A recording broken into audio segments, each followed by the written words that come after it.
ನಮಸ್ತೆ ಅಧ್ಯಕ್ಷರಿಗೆ ಪುರಸಭೆ ಹೋಗಿ ಬರುವಂತ ದಾರಿಯಲ್ಲಿ ಎಷ್ಟೋ ಜನ ಬಿದ್ದಿದ್ದಾರೆ. ಚರಂಡಿ ನೀರೆಲ್ಲ ಹೊರಗಡೆ ಬರ್ತವೆ. ರಸ್ತೆ ಇರದೆ ಓಡಾಡಲು 19ನೇ ವಾರ್ಡಿನ ಸಾರ್ವಜನಿಕರ ಪರದಾಟ.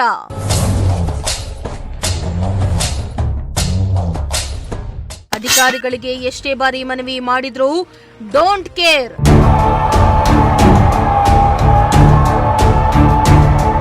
ಎಸ್ ವೀಕ್ಷಕರೇ, ಅದ್ಯಾಕೋ ಈ ಪಾವಗಡ ತಾಲೂಕಿನಲ್ಲಿ ಅಧಿಕಾರಿಗಳಿಗೆ ಗ್ರಾಮಗಳ ಅಭಿವೃದ್ಧಿ ಮಾಡುವ ಮನಸ್ಸೇ ಇಲ್ಲವೇನೋ ಎನಿಸ್ತಾ ಇದೆ.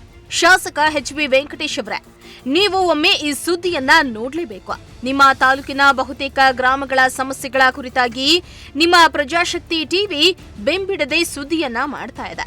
ಆದರೆ ಅದ್ಯಾಕೋ ಅಧಿಕಾರಿಗಳು ಎಚ್ಚೆತ್ತುಕೊಳ್ಳದೆ ಮೊಂಡುತನವನ್ನ ತೋರ್ತಿದ್ದಾರೆ. ಇದೇ ಕಾರಣಕ್ಕೆ ಇಂದಿಗೂ ಅನೇಕ ಗ್ರಾಮಗಳಲ್ಲಿ ಹಲವಾರು ಸಮಸ್ಯೆಗಳು ತಾಂಡವಾಡ್ತಾ ಇವೆ. ಇತ್ತ ಪಾವಗಡದ ಹೃದಯ ಭಾಗದಲ್ಲಿಯೇ ಇರುವ 19ನೇ ವಾರ್ಡಿನ ಜನರು ಗೋಳನ್ನ ಕೇಳೋರೇ ಇಲ್ಲ. ರಸ್ತೆ ಇಲ್ಲದೆ ಜನ ಓಡಾಡಲು ಪರದಾಡ್ತಿದ್ದಾರೆ.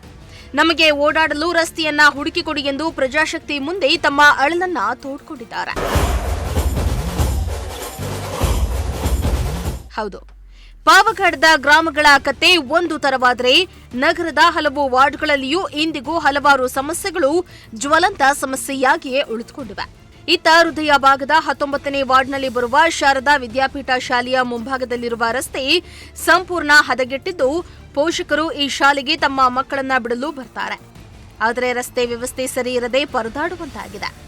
ಇತ್ತ ಈ ರಸ್ತೆ ಸಮಸ್ಯೆ ಬಗೆಹರಿಸುವಂತೆ ಅದೆಷ್ಟೇ ಬಾರಿ ಅಧಿಕಾರಿಗಳಿಗೆ ಮನವಿಯನ್ನ ಮಾಡಿದ್ರೂ ಕೂಡ ಕ್ಯಾರೆ ಎಂತಿಲ್ವಂತೆ.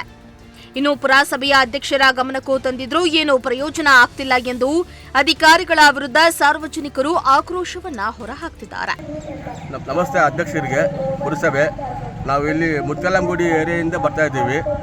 ಶ್ರೀ ಶಾರದಾ ವಿದ್ಯಾಪೀಠಕ್ಕೆ ಹೋಗಿ ಬರುವಂಥ ದಾರಿಯಲ್ಲಿ ರಸ್ತೆ ಗುಡ್ಡಗಳು ಜಾಸ್ತಿ ಇದ್ದಾವೆ. ಮತ್ತು ಎಷ್ಟೋ ಜನ ಬಿದ್ದಿದ್ದಾರೆ.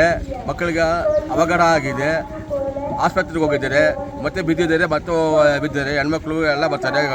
ಮತ್ತು ಅಲ್ಲಿ ರಸ್ತೆ ಅಲ್ಲಿ ಚರಂಡಿ ಸಿಕ್ಕಾಪಟ್ಟೆ ಗಲೀಜಿದೆ. ಅಲ್ಲಿ ನಾವು ಸಿಕ್ಕಿರಪ್ಪನ ಬೀದಿಯಿಂದ ಬರ್ತಿದ್ದೀವಿ, ಮುದ್ದೀರಪ್ಪನ ಮನೆ ಹತ್ರದಿಂದ. ನಾವು ಅಲ್ಲಿ ಬರೋ ಹೋಗುವಂಥ ದಾರಿಯಲ್ಲಿ ಬರೀ ಚೇಳು, ಮಂಡ್ರಗೊಬ್ಬೆ ಎಲ್ಲ ಗಂಟೆಗಳೆಲ್ಲ ಜಾಸ್ತಿ ಇದ್ದಾವೆ. ಚರಂಡಿ ನೀರೆಲ್ಲ ಹೊರಗಡೆ ಬರ್ತವೆ. ನಾವು ಆಗಲೇ ಒಂದು ಸರ್ತಿ ಹಿಂದೆ ವರ್ಷದ ಕೆಳಗೆ ಅರ್ಜಿ ಹಾಕಿದ್ದೀವಿ ನಿಮ್ಮ ಪುರಸಭೆಗೆ. ಅದು ಇದೆ. ನಾವು ಇನ್ನೇನು ಮಾಡಬೇಕು? ಇನ್ನು DC-ಗೋ ಪಾಸಿಗೋ ಮೇಲ್ಮೇ ಅರ್ಜಿ ಸಲ್ಲಿಸಬೇಕೋ ಇಲ್ಲ ನಿಮ್ಮ ಪುರಸಭೆ ಇಲ್ಲ BBMP ಆಯುಕ್ತರಿಗೆ ಏನಾದರೂ ನಾವು ಮೇಲ್ಮೇ ಅರ್ಜಿ ಸಲ್ಲಿಸ್ಬೇಕಾ? ಇದು ಸಾಕಲಾಗ ಅಗಸರಕುಂಟೆ ರೋಡು, ಶಾರದಾ ವಿದ್ಯಾಪೀಠ ಸ್ಕೂಲು, ಗುಂಡಿಗಳು ರೋಡು ಸರಿ ಇಲ್ಲ. ಎಷ್ಟೋ ಮಕ್ಕಳು ಬಿದ್ದು ಆಕ್ಸಿಡೆಂಟ್ ಆಗಿ ಎಷ್ಟೋ ಜನ ಹಾಸ್ಪಿಟ್ಲಿಗೆ ಹೋಗೋರೆ. ದಯವಿಟ್ಟು ಇದು ನಾವು ಆಟೋ ಓಡಿಸೋರು ನೋಡ್ತಾ ಇರ್ತೀವಿ. ಹಿಂದೆ ಮುಂದೆ ಬರೋರು, ಟ್ರಾಫಿಕ್ಕು, ಸ್ಕೂಲ್ ಮಕ್ಕಳು ನೂರಾರು ಜನ ಓಡಾಡೋರು.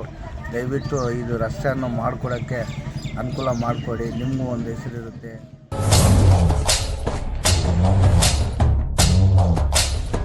ಇನ್ನು ಈ ಭಾಗದಲ್ಲಿ 3-4 ಶಾಲೆಗಳಿದ್ದು ಪ್ರತಿದಿನ ಸಾವಿರಾರು ಮಕ್ಕಳು ಓಡಾಡುವ ರಸ್ತೆ ಇದಾಗಿದೆ. ಶಾಲೆಗೆ ಬಿಡಲು ಬರುವ ಪೋಷಕರು ಪ್ರತಿದಿನ ಬಿದ್ದು ಏಳುವ ಪರಿಸ್ಥಿತಿ ಇದೆ. ರಸ್ತೆಯನ್ನ ಸರಿಪಡಿಸಲು ಪುರಸಭೆಯಲ್ಲಿ ಅನುದಾನ ಇಲ್ವೇ ಎಂಬ ಪ್ರಶ್ನೆ ಸಾರ್ವಜನಿಕರಲ್ಲಿ ಮೂಡ್ತಾ ಇದೆ. ನಾನು ಈ ಮಕ್ಳಿಗೆ ಬಿಡಕ್ ಬರ್ತಾ ಇರ್ತೀವಿ, ಇಲ್ಲಿ ರೋಡ್ ಸರಿ ಇಲ್ಲ, ಹಾಗಾಗಿ ರೋಡ್ನ ಸರಿ ಮಾಡಿಸ್ಕೊಡಿ. ಈಗಲೇ ಮಕ್ಕಳೆಲ್ಲ ಬಿದ್ದಿದ್ದಾರೆ. ಇಲ್ಲಿ ಶಾರದಾ ವಿದ್ಯಾಪೀಠ ಸ್ಕೂಲಲ್ಲಿ ನಮ್ಮ ಮಕ್ಕಳು ಓದ್ತಾ ಇರೋದು. ದಯವಿಟ್ಟು ಈ ರೋಡ್ನ ಸರಿ ಮಾಡಿಕೊಡಿ. ಹಾಗೆ ಇದು ಶ್ರೀ ಶಾರದಾ ವಿದ್ಯಾಪೀಠ ಹೋಗೋ ಮುಖ್ಯ ರಸ್ತೆ. ಈ ಮುಖ್ಯ ರಸ್ತೆಯಲ್ಲಿ 3-4 ಕಡೆ ಚರಂಡಿ ನೀರು ಬಿಟ್ಬಿಟ್ಟು ಗುಣಿಗಳೆಲ್ಲ ಆಗಿದ್ದಾವೆ. ಬೆಳಿಗ್ಗೆ ಹೊತ್ತು ಪೇರೆಂಟ್ಸ್ ಬರ್ತಾರೆ, ಲೇಡೀಸು ಚಿಕ್ಕ ಮಕ್ಕಳನ್ನ ಕರ್ಕೊಂಡು ಗಾಡಿಗಳಲ್ಲಿ ಓಡಾಡುವಾಗ ಜಾಸ್ತಿ ತೊಂದರೆ ಆಗ್ತಿದೆ. ಗಾಡಿಗಳಲ್ಲಿ ಬಿದ್ದು 3-4 ಜನಕ್ಕೆ ಗಾಯಗಳಾಗಿ ಹಾಸ್ಪಿಟ್ಲಲ್ಲಿ ಟ್ರೀಟ್ಮೆಂಟನ್ನು ತೋರಿಸ್ತಿದ್ದಾರೆ. ಈ ರಸ್ತೆಯನ್ನು ಯಾವ ಅಧಿಕಾರಿಗಳು ತಲೆ ಕೆಡಿಸ್ಕೊತಿಲ್ಲ.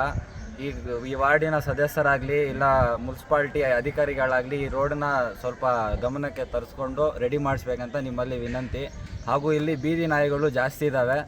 ಚಿಕ್ಕ ಮಕ್ಕಳು ಸ್ಕೂಲ್ಗೆ ಹೋಗೋವಾಗ ಓಡಾಡ್ಸ್ಕೊ ಬರ್ತವೆ, ಲಂಚ್ ಬ್ಯಾಗ್ಗಳೆಲ್ಲ ಕಿತ್ಕೊತಾವೆ. ಬೀದಿ ನಾಯಿಗಳ ಬಗ್ಗೆನೂ ನೀವೆಲ್ಲ ಸ್ವಲ್ಪ ಗಮನವನ್ನು ತರಿಸ್ಕೊಂಡು ಅದನ್ನು ಏನನ್ನ ವ್ಯವಸ್ಥೆ ಮಾಡಬೇಕಂತ ನಿಮ್ಮಲ್ಲಿ ವಿನಂತಿ. ರಸ್ತೆಯ ಮೇಲೆಯೇ ಚರಂಡಿ ನೀರು ಕೂಡ ಹರಿತಾ ಇದ್ದು ಸಾಂಕ್ರಾಮಿಕ ರೋಗಗಳ ತಾಣವಾಗ್ತಾ ಇದೆ ವಾರ್ಡ್ಗಳು. ಇತ್ತ ಸ್ವಲ್ಪ ದೂರ ರಸ್ತೆ ಏನೋ ಇದೆ, ಆದ್ರೆ ಅದು ಕೂಡ ನೆಟ್ಟಗಿಲ್ಲ. ಹಳ್ಳಗಳಿಂದ ತುಂಬಿ ತುಳುಕ್ತಾ ಇದೆ. ಕೂಡಲೇ ಸಂಬಂಧಪಟ್ಟ ಪುರಸಭಾಧಿಕಾರಿಗಳು ಇತ್ತ ಗಮನ ಹರಿಸಿ ರಸ್ತೆಯನ್ನ ಸರಿಪಡಿಸುವ ಕೆಲಸವನ್ನ ಮಾಡಬೇಕಾಗಿದೆ. ಇಮ್ರಾನುಲ್ಲಾ, ಪ್ರಜಾಶಕ್ತಿ ಟಿವಿ, ಪಾವಗಡ. ನಮಸ್ತೆ ಅಧ್ಯಕ್ಷರಿಗೆ, ಪುರಸಭೆ ಹೋಗಿ ಬರುವಂತ ದಾರಿಯಲ್ಲಿ ಎಷ್ಟೋ ಜನ ಬಿದ್ದಿದ್ದಾರೆ. ಚರಂಡಿ ನೀರೆಲ್ಲ ಹೊರಗಡೆ ಬರ್ತವೆ.